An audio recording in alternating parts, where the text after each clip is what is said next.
I'm Deborah Reed, and welcome to Tipton Talks, a webcast sponsored by Tipton County Democratic Party to bring you information about politics, people, and issues.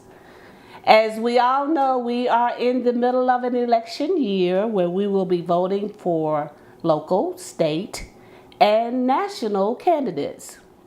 What better way to start our programming than to talk about our party?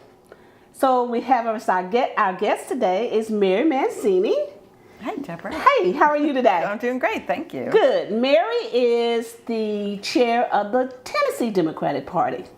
And I really appreciate you coming and being our first guest on our first show. Oh, that's great. Well, thank you for having me. I appreciate it, and thank you for doing this. It's a great idea to keep the citizens of Tipton County and Tennessee informed.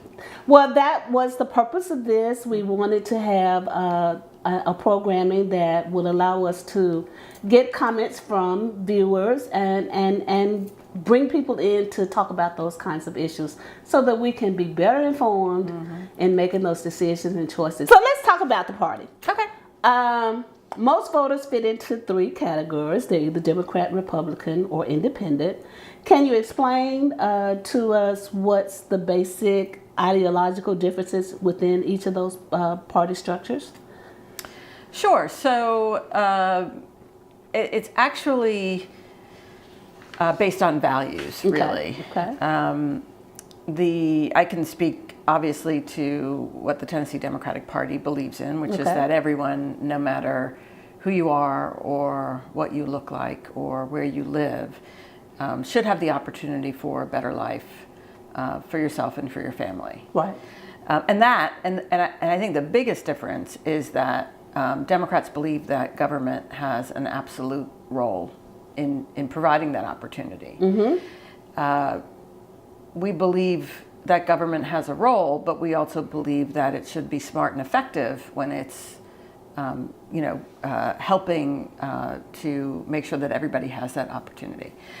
Republicans, really, I think the basic thing is that they believe that government should be small enough to be able to drown in a bathtub, right? And so that's a famous saying, and from Grover Norquist, who said that maybe about 10 years ago, maybe more now. But yeah, basically, everybody's on their own. Everybody should be able to pull themselves up by their own bootstraps. Government does not have a role in creating or providing that opportunity. And independence really kind of falls somewhere in the middle, and really changing changing who they decide to vote on each election, because they swing both ways, right? There's some people that would never vote for a Republican. Right. Then there's some people that would never vote for a Democrat. And then there's a whole group of people in the middle who really could vote for either one, depending on a number of different factors. Okay. So, so it really is who is going to make the best case. Right. For any election and for any office, and those candidates will be the candidates that get the votes of the independents. Okay, and how they respond to the needs of the citizens and the community. Absolutely right. Yeah. Okay. Yeah. So, state party chair, tell us what does the Tennessee Democratic Party do? How is it organized, and what is your role, Mary? How do you function? Okay, so the state party, the Tennessee state law basically gives the right to the political parties to form a state party. We in turn, because we know that we need to have strong Democrats in every part of the state, we go ahead and sanction and organize county parties in each county party, in each county, right, or as many as we can, right, as many as possible. So that's kind of how it's structured. We also have an affiliation with the Tennessee Young Democrats, and the Tennessee College Democrats, and the Tennessee Federation for Democratic Women. They are aligned with us as well. So that's kind of how it's structured. In the office, and I have to stop here and just say the work of the county parties is invaluable, and it's all volunteer, right?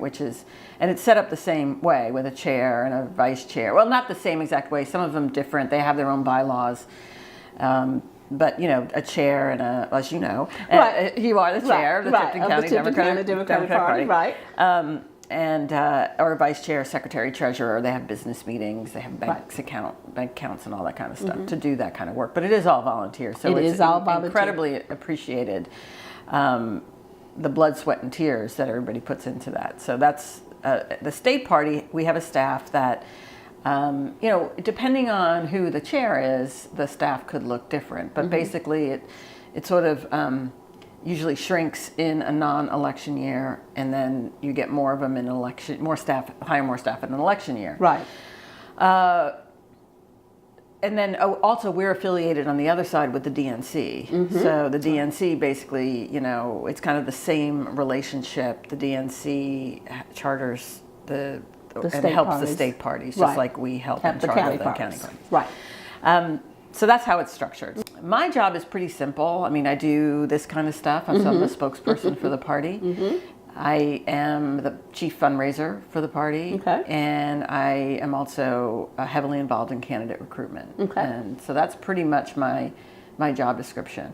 Before we had an executive director, I also sort of helped to keep the trains running on time, but a party really does need a chair and an executive director because I travel around so much. So the executive director now basically is the person who runs the office with me. So yeah, that's how it's structured. One group you missed, the state executive committee. Oh, of course. Well, oh my God, I can't. Yeah. And the reason why I brought this is because you're on it. Well, yes, I am. But I've also had a lot of questions because I am out there. I'm so embarrassed right now. Absolutely how did I forget that structure? Well, people ask me, what does the state executive do, and how do you get to become a state executive committee man or woman? Right. So. Kind of wanted to let people know about that because that is an elected position. It is, and it's an important elected position, right? Because again, just as our county parties are out there, bringing the message of the Democratic Party out to different towns and cities and, in rural areas all across the state, our executive committee does the same thing, right? The executive committee acts as a board of directors, basically, for the state party. And each county party has an executive committee, too, that acts, again, the same. And the DNC has an executive committee, again, DNC members act as a board. So for the Tennessee Democratic Party, we have 72 around the state. A man and a woman from each of the 33 state Senate districts. Are elected. You're on the ballot. You were on the ballot, and you have to run for state executive committee. It is an elected position. It is, and your job is to represent the democratic values and try to help us elect more Democrats in every part of the state. Your job is to fulfill the mission, right? But the other part of your job is you make sure that the Tennessee Democratic Party is running correctly, and that everything is above board and. We have a finance committee that looks at the budgets, and we have a personnel committee that looks at the staff. So it's a fully functional operating committee that oversees the operations of the Tennessee Democratic Party. Absolutely, yeah, and elects the officers. Elects the officers, absolutely. Yeah, so every 2 years the chair has to be elected. Absolutely, and the treasurer and the secretary and the vice chair. And so that'll happen again this coming January. So I wanted to get that across because I've had several people, especially people kind of new to being part of the organizing groups, wanted to know, well, who are the state executive committee members and what do they do? So I appreciate your help in explaining that. Yeah. It's like everybody knows what a board of directors does. And it's basically, it acts as the same kind of governing body as a board of directors does for a nonprofit or a corporation. It just happens that we call it the executive committee. And they are on the ballot. So within your senatorial district, familiarize yourself with who's running. Who's running? Well, I'm running in District 32, and I will be on the ballot. Yes.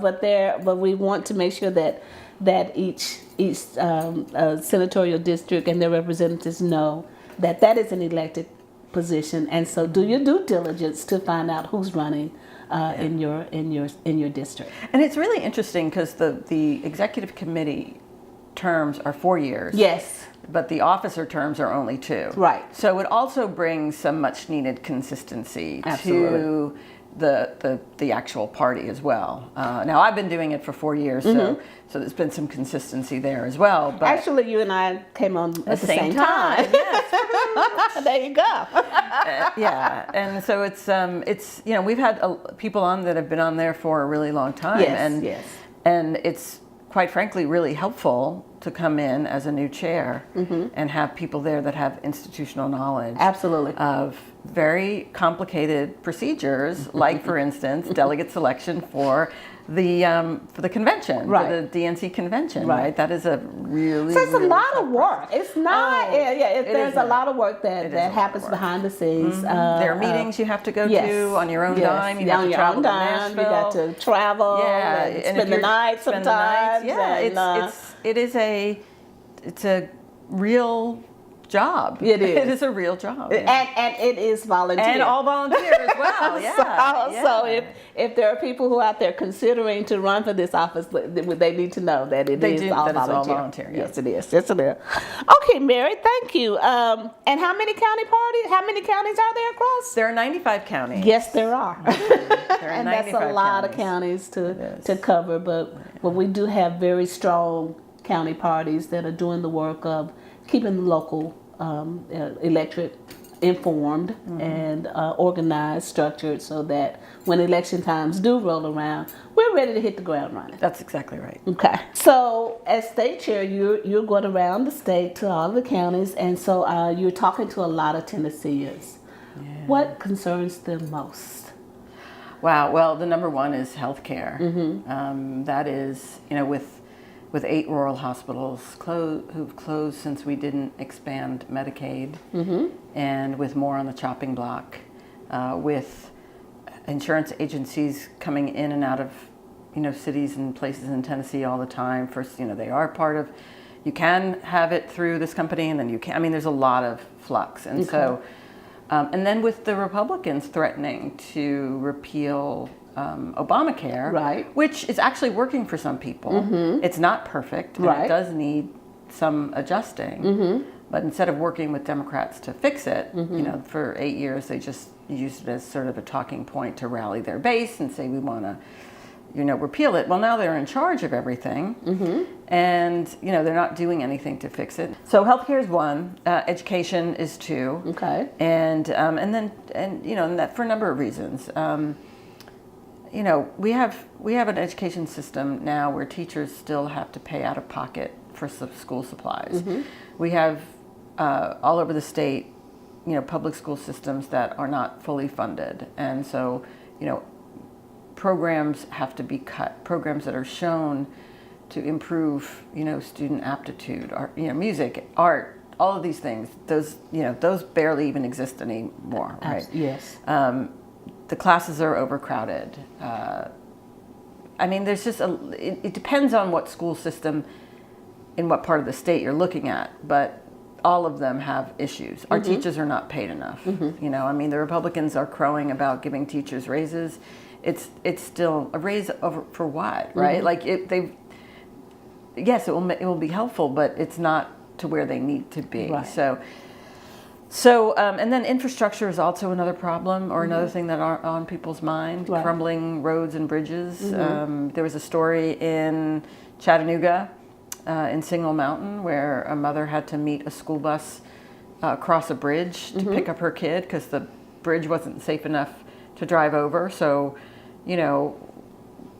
why is that, right? So there's a lot of things that that concern it, but healthcare, education, jobs is another one. I was going to say, and again, it's not just any jobs, it's good paying Good jobs. paying jobs, And that's right. really what the issue is. So what I'm hearing you say with all of these issues is that because we have a state legislature that is more Republican control, a lot of things are not getting done. Yeah, so there's a really interesting dynamic happening, which is 10 years ago, I know, the number one issue concerning people was low taxes and keeping taxes low and making sure government is small, then jobs in the economy. Now, the studies are showing that in Tennessee, education and healthcare are 1 and 2, and jobs in the economy are 3. Okay. The reason that is because we've had almost 10 years of Republican controlled state legislature, and they have left those pillars that create good communities and good families and give people an opportunity for a better future. They've let them languish. So when people are happy with those, with education and healthcare, they're concerned about other things. Right. But people in Tennessee are not happy with those two. And so those now are their number one issues that they think need to be addressed. One of the things I didn't say about the healthcare thing is, expanding Medicaid wouldn't have cost us any money. It was supposed to be set up so that 90% of it would be paid by our tax dollars that we pay to the federal government, basically coming back to Tennessee. Right. Now they're going to who knows what state, New York, California, wherever. Right. And then 10% was going to be covered by us, taxpayers. Okay. But the Hospital Association stepped up and said, you know what? If you pass this, we'll cover that 10%, because they knew the importance of actually expanding Medicaid for their businesses, their hospitals, as well as the people who needed health care. So with having this program 100% paid, the Republicans in control didn't pass it even that way, and they only did it for one reason. They didn't want it was purely ideological. They didn't want Obama to succeed. They didn't want to be primaried from people from the right, right? Because that was being threatened too. If you vote for Medicaid expansion, we're going to have somebody come in and primary you on the right. They were covering their own butts, basically. Okay. And that's no way to run a government. I mean, that's no way to run a state. Yes. You're supposed to do what's in the best interest of the people who live here. Right. And they're not. Right.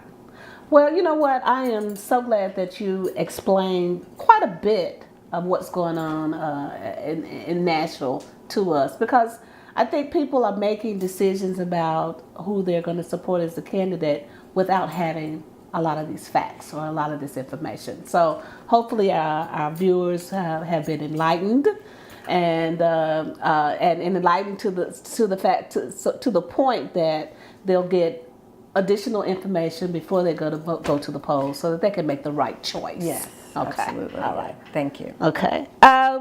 So we talked about issues. How are the elections shaping up in Tennessee, and especially in West Tennessee? Well, this is an unprecedented year. We have a lot of opportunity as Democrats. It's been a little difficult. Yes. We decidedly. Well, let me say this first. This state is not a red state. Okay. And it's not a blue state. Okay. It is a purple state. All right. And it explain that. Purple okay. state. So basically, right. So blue is the color affiliated with the Democratic Party. Yes. Red is the color affiliated with the Republican Party. And Right. when you mix them together, you get purple. Okay. So, there's states like California and New York that they are blue states. They are always going to go for a Democrat. Right. In our state, we always sort of flip-flop back and forth. Okay. Now, in terms of who we elect statewide, sometimes we'll elect U.S. senators who are Republicans. Sometimes we'll elect U.S. senators who are Democrats. Right. In terms of governor, sometimes we'll elect Republican governors. Yes. Sometimes we'll elect Democratic governors. Okay. So, and that's been going on throughout history, right? Throughout the history of the state. Okay. So when you look at that, you look at who votes statewide, and it's everybody in the state, not just one district. Right. So we are not a red state, we're not a blue state, we're a purple state. Okay. So, but we did, for the last 10 years, people in Tennessee have been voting for Republicans. Now, we have the opportunity to actually change that. And there's only one way to change that, which is to go out and talk to voters. Right. Right. And that's kind of what we have to do. Right. Now, we have a little wind at our back for a number of reasons. One, I think the shine is coming off the Republican Party at the state level. I know it's coming off the Republican Party at the federal level. Right. Because again, when you look at how long the Republicans have had to sort of make government work in Tennessee for everyone, they're really falling down on the job. Okay. There's a lot of people out there who are still struggling economically. Yes. And they don't have a path, they don't see a path for a better future for themselves or for their family. Our job is to go out and make the case of how we want to make things better for them and their families. And so that's kind of where we are now. Now, the good thing is that for the first time in a couple of decades, we have, well, I shouldn't say first time in a couple of decades, but we have a large number of people who have stepped up to run, who have not run before. Absolutely. Or, you know, because they don't like the way things are going, and they basically have heard the message that says, if you don't like the way things are going, then step up and run and change it, right? So the last time we had this many candidates, about 95% of our state house and state senate seats that are open, where we had Democrats running, this many Democrats running. And how many is this many? It's 107. All right. Yeah. Very good. And we have 117 seats open. Okay. And so that was in 2 decades ago. Okay. We also have a tremendous class of Democrats running for Congress. Then we have 2 amazing candidates running for governor, Carl Dean and Craig Fitzhugh. Right. And then we have Phil Bredesen at the top of the ticket running for U.S. Senate. Right. So, you know, the quality of these folks who are stepping up, the passion with which they are stepping up to run, the work ethic that they have at every level, and also at the county level too. It's not, I mean, I can't leave that out because, again, in many counties, we have allowed Republicans to just sort of, you know, run the slate. And now Democrats are stepping up to run for county commissions as well. So in a lot of places where they haven't in a really long time. And again, there's this passion, this recognition that things are not on the right track, and that they could help with that. Their work ethic is just, it's so exciting to be a Democrat in Tennessee this election cycle. So what I'm hearing is voters have choices. They have much more choices, and it's incumbent upon them to find out who's running, get involved, support the candidates of their choice. And so that's part of it. Yes. But it's also incumbent on Democrats who are running to make sure that they get out there and talk to voters. Right. Absolutely. That's key. If you haven't registered to vote yet, please do it now. Absolutely. If you are registered to vote, I would suggest that you go to tnvotes.org and make sure that you are still registered. If you haven't voted in, so they can check to see if you're still registered on tnvote.org. tnvotes.org. Votes.org. tnvotes.org. Yeah, and there you can actually register to vote, check your registration. So no excuses. There's no excuses. No excuses. You know, people are busy, and we get that, but we have early voting now. And but the most important thing is, you know, if you haven't voted in a while, or even, you know, election commissions make mistakes. So even if you did vote in 2016 or last November, just make sure you go online and check your registration. Okay. Final question? Is it a lightning round? No. Okay. For that voter who is undecided, tell them why a Democrat candidate is a better choice. Sure. So, again, our value system is that everyone, no matter who you are or what you look like or where you live, should have an opportunity for a better life for yourself and for your family. And we believe that government has a role in helping to provide that opportunity. And so through good government, through effective government, through smart government, there are things that can be done to make sure that you have a better life for yourself and your family. If you look at any situation, whether it be healthcare or education or, jobs or the economy, you can see that government has that role, right? Yes. So state government had a role in expanding Medicaid. It was the thing that would have kept 8 hospitals from closing around the state. It would have given 300,000 Tennesseans who work hard the option to have health care. They don't have it now. And, that was a government decision. Right. So, and the Republicans punted on it. They basically said, you know what, because of reasons that, have nothing to do with actually doing their job, we're not going to do this. Yes. And we're going to let it languish for years. Right. And we're not going to work, and we're not going to work with Democrats to get it done. We wanted to work with them. So again, government has a role. We want to work across the aisle Right. to make things better. I think that's an important distinction. That is important. We've seen it done before. Again, with this healthcare thing, with Medicaid expansion, we were like, yes, where's the table, right? Like, let's start talking about it. And we couldn't even get to that point because the Republicans obstructed it. So, And you know what? That could be a very key point for a voter. Working across the aisle. yeah. Coming together to make the decision and making the best decision for the citizen.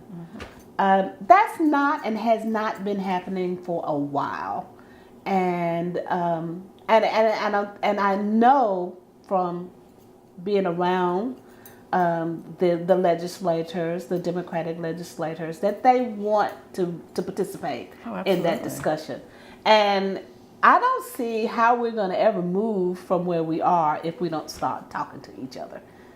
So that is key. That's key. So when voters are making that decision, that's something that they need to ask the candidate on. Are you willing to actually come together and get together to make the right decision and not just do it because of political reasons?